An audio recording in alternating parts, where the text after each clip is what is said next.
سلام بینندگان گرامی، برنامه اطلاعاتی امروز است. در آغاز با سرخط خبرها آشنا گردید. حکومت میخواهد پشتیبان‌های مالی حزب‌ها را فهرست بندی کند. گروه زنان اغواگر این نوبت در نزد سفارت آلمان در تاجیکستان نمایشنامه اعتراضی کردند. جوانان را با زاری و زوری سربازی میبرند. فرستنده جوانان تاجیک به جنگ سوریه در مسکو بازداشت شد. خبرگزاری آزیا پلوس زیر حمله رخنگران قرار دارد. بنابر پیشنهادهایی که برای اصلاح قانون اصحاب سیاسی تاجیکستان به مجلس قانونگذار ارائه شده‌اند، کمک‌های مالی و اصحاب سیاسی محدود و از جانب کمیته مالیات بازرسی خواهند شد. طرح نوی قانون اصحاب سیاسی مقرر می‌کند که حزب‌هایی که در مجلس وکیلان دارند باید پشتیبان‌های مالی و خزینه خود را آشکار اعلام کنند. بر اساس ماده 12 این طرح، نمایندگان اصحاب سیاسی در محل‌های حق گرفتن کمک مالیه را ندارند. بر اساس ماده 12 این طرح، نمایندگان اصحاب سیاسی در محل‌ها حق گرفتن کمک‌های مالیه را ندارند. دفتر مرکزی اصحاب در صورت دریافت کردن بیشتر از 4000 سامانه باید به کمیته مالیات گزارش دهند که این مبلغ را از کی گرفتند و فردی کمک کننده این مبلغ را از کجا به دست آورده است. اینچنین ماده 16 این طرح به کمیته مالیات اجازه بازرسی مالی اصحاب سیاسی را می‌دهد که در قانون جای ندارد. برای همین این پیشنهاد کردن این عایدی موردی بررسی قرار دارد، زیرا باید که ما در اینجا همه طرف اونو دیده برایم، هم مثلا اون که منفعت‌های ملی در اینجا خلل‌دار نشوند، هم ارزش‌های دموکراسی، یعنی از ارزش‌های دموکراسی مردم برخوردار باشد. لیکن باید در نظر بگیریم که این مردم ما سه نسل هستند. نسل دوره کلکتیوی هست داریم ملاتولا که اونها تاثیر و نفوذ در اون جامعه دارند.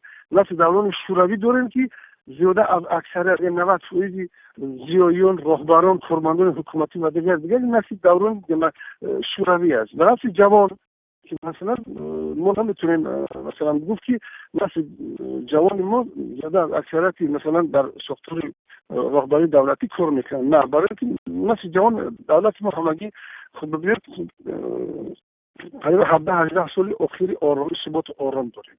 برای این ارزش‌های دموکراسی با ما باید با طرز استفاده کنیم که باید همون ثبات آرامی که داریم اون خلل‌دار نکنیم، که در یک وقت باید ما حقوق‌ها و امکانات‌هایی که مثلا مردم از همین ارزش‌های دموکراسی باید استفاده کنند، زیرا که ما دولت دموکراسی را ساخته ایستادیم. زنان اغواگری که هر دفعه گردهمایی‌ها را در جای ضروری به نمایش می‌گذارند، میسر گردید که صبح امروز در نزد سفارت آلمان در دوشنبه گردهمایی نوبتی را گذارند. سبب اعتراض گروه زنان گردهمایی دیروزه در نزد سفارت تاجیکستان در برلین که ائتلاف تاجیکستانی نو که به آن گروه 24 و حرکتی وطندار شامل است گردی هم آمده بودند. زنان حدود 15 دقیقه هیاهوی کردند که مامورین پلیس نیز به جای حادثه رسیدند. آزادی آزادی گفته داد میزدند، اما معلوم نبود که چگونه آزادی. فقط همین کلمه را تکرار به تکرار میگفتند. بعداً پلیس 3 زن را که در دست آویزه ها داشتند بازداشت کرده بردند. بعد 30 دقیقه پلیس همه را پراکنده کرد. از مسئولین سفارت آلمان کسی نزد تظاهرگران برون نآمدند. آنها تقریبا 15 تا 20 نفر، اکثریت جوان زنها بودند. آنها خیلی هیجان زده بودند و با آنها صحبت کردن نشد. بعد یک مدت من فهمیدم که هیچ امکانی برقرار کردن تماس با آنها وجود ندارد. بعد تخمینا 15 دقیقه میلیسا آمد و این همایش را پراکنده کرد. من روسی را میفهمم ولی تاجیکی را نه.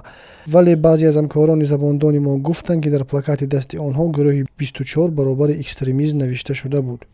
این مراتب اولین گردهمایی غیرقانونی زنان نیست. مدت پیش در یک گروه زنان به دفتر حزب سوسیال دموکرات و حزب نسل اسلامی تاجیکستان با مرامهای شما دشمنی ملت و امثال آنها رفته بودند، ولی تاکنون باری هم مقامات آنها را برای تظاهرات غیرقانونی به جوابگری نکشیده است. این بار اول نیست که گروه زنان یا جوانان در نزد سفارتخانه ایالات متحده آمریکا یا نمایندگی سازمان ملل متحد و دیگر مؤسسه های بین المللی در شکل های مختلف کوشش میکنند که اعتراض خود را بیان نمایند و این دفعه موافق مقصد دانستند که در نزد سفارت جمهوری فدرالی آلمان به همین گونه عمل دست زنند.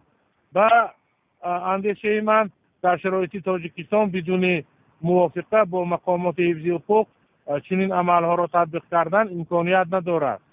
بنابراین قبلا وقتی که با دیگر هدفها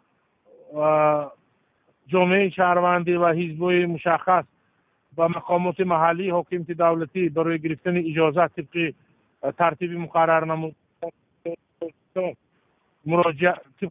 مقرر نموده قانونگذاری تاجیکستان مراجعت کرده بودند، با آنها اجازه ندادند تا که همین گونه تجربه در مفکوره و ذهن سیاسی شهروندان تشکل نیابد. اما این دفعه من گمان نمیکنم که بدون موافقت با مقامات محلی یا به خصوص مقامات حفظی حقوق گروه زنان با چنین نیت در نزد جمهوری فدرالی آلمان جمع نشده باشند. گریز جوانان، گردگار سربازگیران و نگرانی پدر و مادران نقشه دعوت بهاری خدمت در صف نیروهای مسلح تاجیکستان 65% اجرا شد. یعنی در 14 روز اول دعوت بهاری شهر و ناحیه‌های کشور نقشه جلب جوانان به خدمت در ارتش را بیش از 65% اجرا کردند. ولایت بدخشان 74%، ختلان 73%، سوخت 63%، ناحیه‌های تابع مرکز 62% و از همه کمتر شهر دوشنبه 43% نقشه دعوت بهاری را برای خدمت در صف نیروهای مسلح تاجیکستان را اجرا کردند. گفتنی است که موافق فرمان رئیس جمهوری تاجیکستان دعوت بهاری در صف نیروهای مسلح کشور مدت 2 ماه از 1 اپریل تا 31 می ادامه می‌یابد. اکنون اخبار منطقه و تاجیکستان را در بخش خبری کوتاه پیشکش شما می‌گردانیم. خسارات مالی از سرماهای روزهای 31 مارس و 1 اپریل در مجموع 548 میلیون سومانی ارزیابی می شود. از این سرما درختزاران ولایت سوخت سخت آسیب دیده و کشتی بهاری از جمله سیب زمینی، پخته و سبزوات پالایزی ها در ولایت کند پیش می رود. کمیته جوانان ورزش و گردیگرایشی حکومت جمهوری تاجیکستان گزارش داده که در سال گذشته 63320 جهانگرد خارجی از تاجیکستان بازدید کرده و 31 میلیون و 660 هزار دلار آمریکایی درآمد آوردند. امروز در تاجیکستان روز علم تاجیک قید کرده می شود. روز علم تاجیک به روز زادروزی سردفتر ادبیات معاصر تاجیک صدرالدین عینی بخشیده شده است. در قزاقستان استحصال و استعمال تماکو را منع کردند. تماکوکشان را از این پس تا 600 دلار جریمه خواهند بست. دولت افغانستان از پیدا کردن بیش از 1400 کان نفت و انگشت طلا و دیگر فضلات و سنگ‌های گرانبها در سرزمینش خبر داد. حجم عمومی منابع و ذخیره‌های طبیعی افغانستان 3 تریلیون دلار برآورد شده است. در ترکمنستان نیز مردان را نمیگذارند ریش داشته باشند. تا کنون 150 مرد را برای داشتن ریش بازداشت و جریمه کردند. دولت ترکمنستان ریش تراشانی را یکی از راه‌های مبارزه با گروه افراطگرایی و تندروی دانسته است. پلیس بیشکک گردی حمایت اعتراضگران از بحر بانک‌ها را پراکنده کرد. فعالان آن را بازداشت کرد. پلیس بیشتر اعتراضگران از برگزاری گردی حمایت در مرکز بیشکک منع کرده بود. برنامه را ادامه می‌دهیم. تا کنون گمان در این بود که جوانان تاجیک از راه شبکه‌های اجتماعی و گروه‌های هراس‌افکنی دولت اسلامی می‌پیوندند، اما در پی بازجویی آشکار شد که آنها را برخی از همشهریانشان گمراه کرده به جنگ می‌کشانند. مقامات امنیتی تاجیکستان حسین آدینه محمدov را بازداشت کردند که معروف به قاری حسین است و جوانان تاجیک را به صف‌های گروه دولت اسلامی جلب می‌کرد. بنا به اطلاع نهادهای امنیتی کشور، او 30 ساله بوده در ترکیه با نام قاری حسین معروف بود و یکی از مسئولیت‌هایش راهنمایی جوانان به خریدن بلیط هواپیما برای رفتن به ترکیه بوده است. حسین آدین محمدov که اساساً در مسکو زندگی می‌کرد، ماهی مرد همانجا بازداشت و به تاجیکستان استرداد کردند. مسئولین نهادهای انتظامی ولایت ختلان به رادیو آزادی گفته است که حالا قاری حسین در بازداشتگاه قرغان تپه است و برای بازجویی جرمش پرونده باز شده است.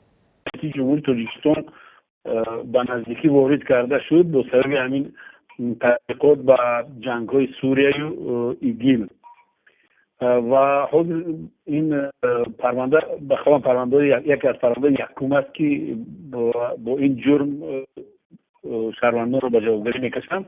من نمیدونم این به شما جواب دادم جزای وی چقدر وزین است یا چقدر سبک است، لیکن در اساس تغییر الوه ها با کودکس جنایتی جمهوری تاجیکستان نفرانی که بیرون از جمهوری با جهاد در همین نیزاها مشغولن، نیز این تیپ کودکس جنایتی جمهوری تاجیکستان جنایت شدیده شده با جوابداری کشیده می شوند. هرچند از طرف شورای رسانه‌های کشور امنیتی رقمی به تصویب رسید، ولی خطری رخ نشدن وبگاه‌ها و رسانه‌ها برطرف نمی‌گردد. چند پیش وبگاه خبرگزاری آزیا پلوس دیگر باره مورد حمله گسترده رخنگران قرار گرفته است. روز سیوم اولین مراتب کارمندان وبگاه پی بردند که رخنگران کاری تارنما را خلل‌دار ساختند. برنامه‌سازان را 3 روز لازم شد که فعالیت وبگاه را برقرار نمایند. بعد حمله نخست متخصصان برنامه پادرخنه را تهیه نمودند که آن به برقرار نمودن کار سامانه امکان داد، اما 14 اپریل حمله ها دوباره صورت گرفتند و اکنون رخنگران شیوه حملهشان را تغییر دادند و با این سبب مدت چند وقت تارنما برای کاربران هم داخلی و هم بیرون میتواند دستنارس باشد. سبب اصلی رخنه کردن وبگاه های خبری اکانت و ایمیل ها را مسئولین تا حال معین نکردند. حمله ها از جانب کی صورت می گیرد هنوز نامعلوم است. از احتمال دور نیست که یک گروه رخنگران پیدا شدند که استواری خبرگزاری ها را سنجیده ایستادند. در همین جا برنامه ما به پایان رسید. خدایا مددگارتان باد.